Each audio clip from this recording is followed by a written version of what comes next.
Hello and welcome back to another video. So I'm just after collecting the 135 from the garage again, but thankfully it is good news, nothing major.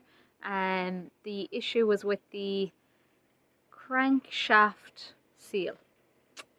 As you can tell, I totally know what I'm talking about, but yeah, that's what's leaking the oil. And basically he said the engine will have to come out for them to fix the seal, so he can't do that himself. I'd have to send it off to another place just back the road as well, but he said there's no real need to do it if we don't want it. It's just more the inconvenience of the oil leaking, but he said for the amount that's leaking it's not too bad. He pressure tested it and whatnot and it's not too bad at all. So he said if I leave it and don't fix it, it'll just be a case of giving it a little bit of extra oil every now and then, but he said it's not really worth talking about. So we'll see how we get on. We might get it done, we might not. I kind of keep telling myself, oh look, it'll go into semi-retirement maybe next year if I get another one, but we'll see how we go for now anyway. But it's good news that it's nothing major anyway, and I'm delighted to have it back because I'm actually going away with work for 5 nights tomorrow night. So it is a case of I need to get stuff done today before I go. So I'm going to Electric Picnic. By the time you see this, I'm sure Electric Picnic will be done and dusted, but I will have survived, hopefully, 5 nights in a tent, which should be interesting. But yeah, I'm just trying to get the last few bits and pieces done now. But having moved the cattle the last day, I really want to top that place that they came out of. Because it's been 3 days now, I'd say already, so I'm pushing it a little bit. Don't want to interfere with any growth, but need to get rid of those Ellistrums or Listrums. So my dad calls them Ellistrums. My grandmother, I was just talking to her a few minutes ago, calls them Listrums, but I can't find either word in Google. So I don't actually know what they're called. Could just be a local Irish word or whatever for them. But anyway, I need to get rid of them because they're taking over, and to be honest now, I might look to spray them because they're doing nothing. They're just coming back after 2 weeks.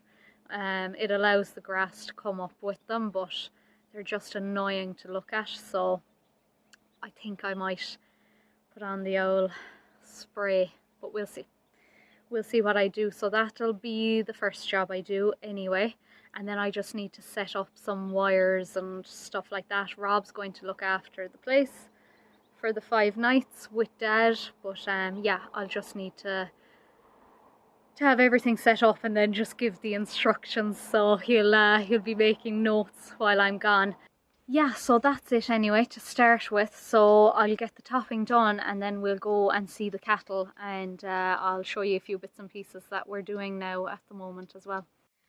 Well, you can see behind me there anyway, the job is done. You will also see there more rushes, but I'm not going in there. There's nothing in there anyway. So I just did this patch with those Ellistrums, Listrums, whatever those stupid weeds are.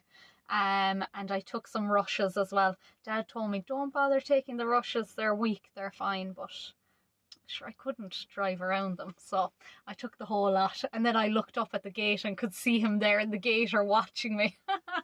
But he didn't give out anyway. So yeah, on the other side then I literally just picked out the couple of bundles that I wanted to get rid of because the rushes are very weak over there.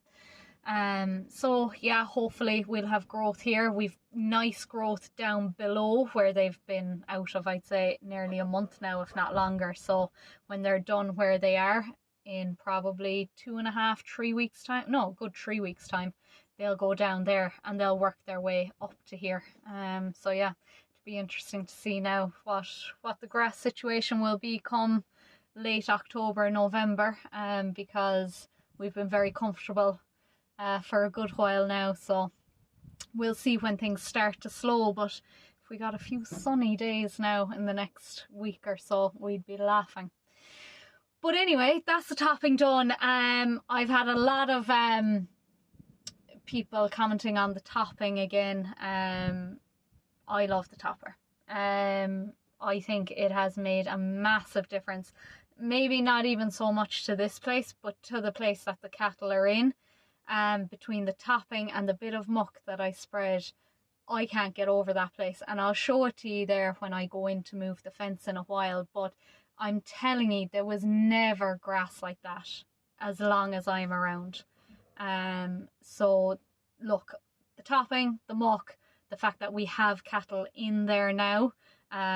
There was probably 10 years there where we had no cattle in there. It was just a few horses, if not longer. It all helps, but the grass in there is amazing, and the topping has just allowed the grass to come between areas which were just big, thick, dense rushes. So a lot of people are saying to me that, oh, you're only spreading the seed by topping rushes. And I'm always very conscious of that. You know, if you leave your thistles go to seed and stuff and you cut them, they're still going to germinate, I think is the word. So that's not great. Same with ragwort. Topping it, waste time, you're only spreading it. But I do read up on these things, especially before I got the topper, because you know, that's a small expense to some people, but to us that was a proper investment in this farm. And so I did my research, and what they say about the rushes is generally if you have good grass where the rushes are, it makes it very difficult then for the rushes to germinate when they do seed.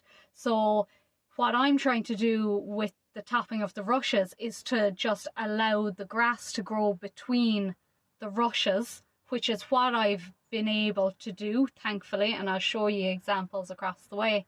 But that in turn then makes it difficult for the rush to germinate and to spread and to create more rushes, basically. So I see what people are saying, because with a lot of things that is the case, but I don't believe, from what I've read and the videos I've watched and things, I don't believe that that is the case with the rushes. Plus, from my own experience, I haven't seen that to be the case. Now, I've only been doing it for a year, if even, so maybe I wouldn't see it, but I'm definitely noticing a lot more grass. Not necessarily a lot less rushes, don't get me wrong. I'm not saying topping kills rushes, because it doesn't. Maybe eventually it breaks it down, because every time you do cut them, it does weaken them. So maybe eventually I'll have a few less. But for me, it is just about getting that grass growing between them. I think I've said that before on here as well.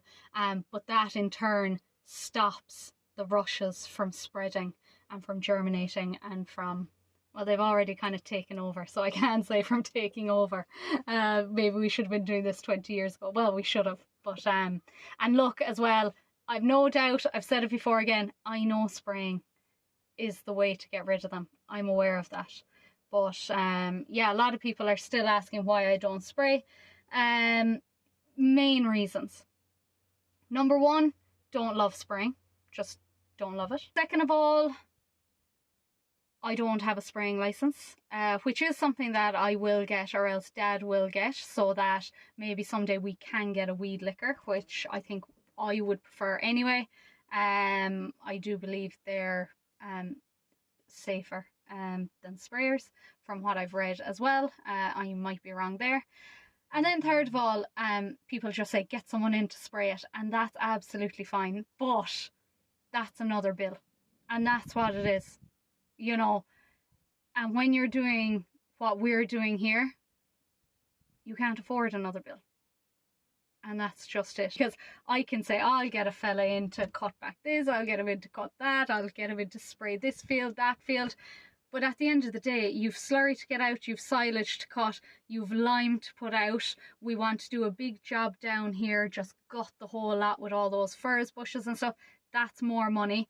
We spent a lot of money on the fencing of this field this year, you know, so that's why. It's just another bill. And it might be a small bill, but on top of all the other bills, they all add up. So that's the reason why. And look, as I said, it will happen someday, and hopefully you know, we'll have less rushes and less thistles and less whatever in the fields later on. But this kind of farming just does not allow you to spend money like that, unfortunately, because if it did, we'd all have perfectly green fields, and look, that wouldn't be good either, for nature and whatnot. So we need a few farmers like me around as well.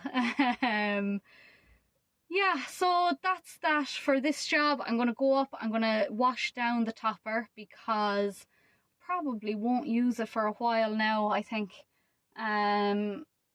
Sure, look, it's no harm to wash it down anyway. Maybe I will use it. I'll put the tractor away and then I'll get down, go to all 3 lots and show you what I'm at then. Now, a few people have been asking me about Sheehan recently and the twins. So I have them all here now, so I might as well show you. A fun fact about the 3 cows here as well is that they're actually all related. So we have Mom there, which is the old girl. She is a sister of Big Red, who's there behind me. And then Special is a mother, oh the sun, to this black cow here. So, and here's my Sheehan coming over to say hello. So I'll give you a proper look. I'll get my head out of the way and I'll show you how they're doing.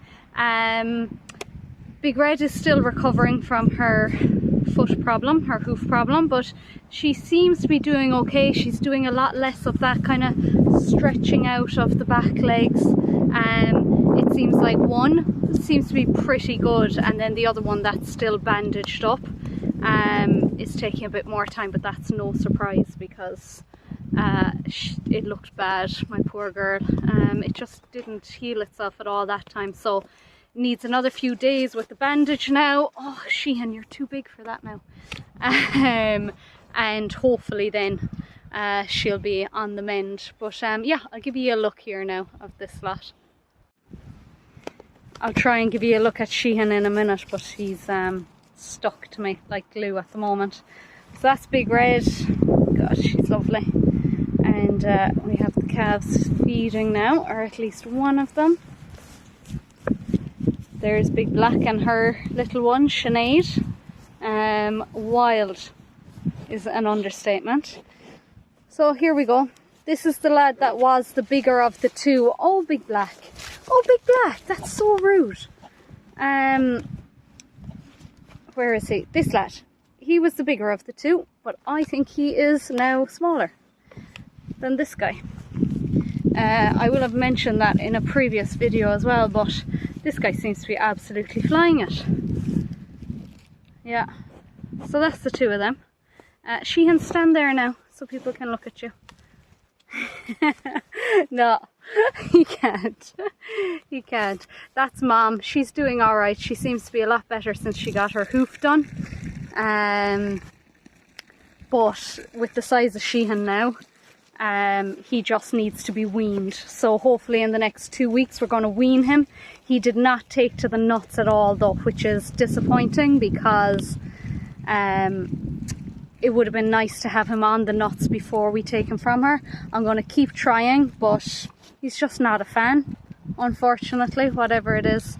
But as you can see there, her udder is just far too close to the ground. So she can stay there, stay there. Sheehan. Oh my god, man. No? Come on, come on, come on. Don't be messing. Don't be messing. Come on. That's as much as you're going to get, I'd say. Stay, stay, stay.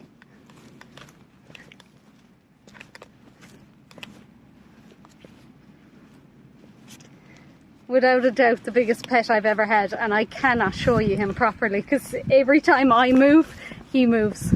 Okay, here we go, here we go. Coming on nicely, in fairness. Now I've just set up the fence here across the way from them. They're bellowing to go, but they definitely have another night's feeding where they are, so I'm not putting them in here because if I put them in here now, they'll feed for a few hours and then they'll lie down on the whole lot. So They'll stay where they are until tomorrow. There's a bit up at the top, and now the ones below are bellowing because I can hear these ones bellowing. Lovely. But yeah, before I head off now tomorrow, I'll just put them in this side, and I have a feeling there's just going to be the bare amount for them until I come back after the 5 nights. So but that's fine as long as it lasts, and that's the main thing. And then we'll decide where we put them next. I think we'll put them just across the road into that field where I did the big topping there a couple of months ago. There's good grass in there now, and it just needs to be eaten at this stage. It needs to be fed down. So yeah, I'll go down to the other ones now. Oh, there's my heart broken. And so I'm just down here with this lot now. Hopefully it's not too windy. I've just moved the wire so you can see they're all perfectly happy feeding away. But I might show you the animals and then I'll show you the ground. So that's the white simmental there, so confirmed she is a simmental.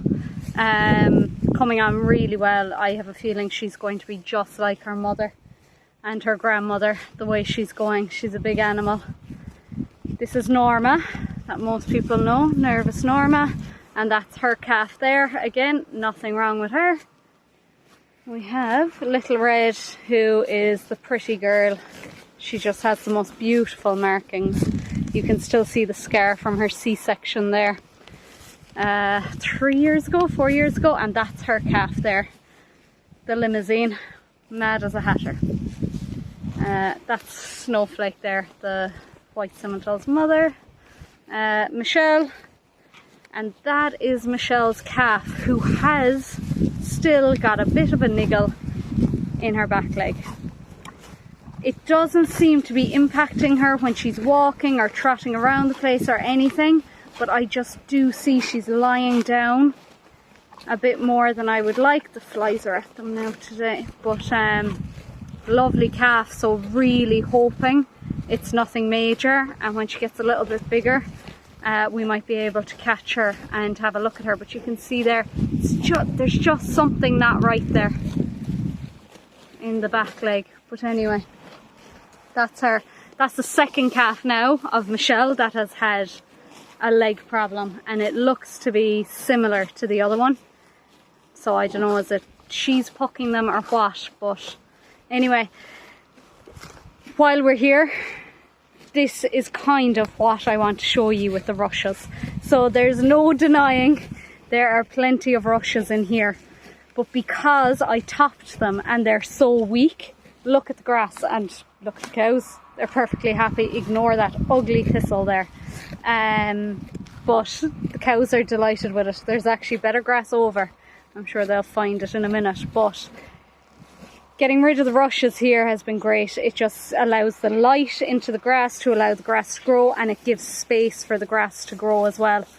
As I said, never been so green around here. And don't get me wrong, there's patches where there's no grass. It's pretty much barren there in the middle. But any bit of extra grass we get at all, we'll certainly take it. So that's this lot. I'm going up to the lot above and I'm clocking out for the day.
I've just started giving the ones up here 1 kg of meal a day. I actually only started doing it yesterday, so today is my second day, but they knew exactly what I was doing when I came up. But we generally don't give the yearlings meal when they're out, but this year we decided to do it, or Dad decided to do it really, should I say. And the main reason is for the Simmental heifer that we have in calf, because she's going to calve at about the bare 2 years of age. And so they say when they calve, and especially when they calve young, they have 3 priorities. So it's one is to raise the calf, to feed the calf. The other one then is to feed themselves, put on condition on themselves. And then the third one is to come back into calf. But if she's expelling too much energy to try and put on condition, she'll be slower to come back in calf, and that's the concern. So the thinking behind it is basically she'll be of a size and a weight, obviously not overly heavy because we don't want that when they're calving, but she'll be of a decent condition so that it won't take hopefully too much to bring her back in good condition, and therefore she has to put less energy into that, and she can put more energy into coming in to calf fairly quickly after calving. That's the plan. So, and look, it's no harm to give the ones up here the kg a day either.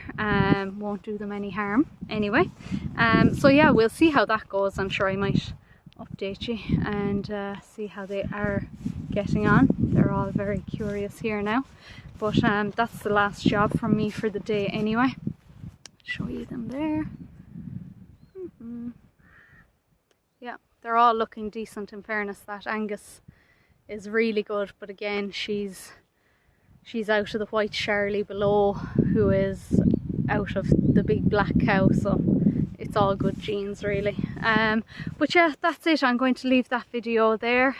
So yeah, as I said, I'll be away for a few nights, and the farm will be in Rob's hands with Dad's close supervision, no doubt. But yeah, I'll leave it there anyway. So thanks again for watching. If you liked it, give me a like, and if you haven't already done so, please subscribe. Thank you.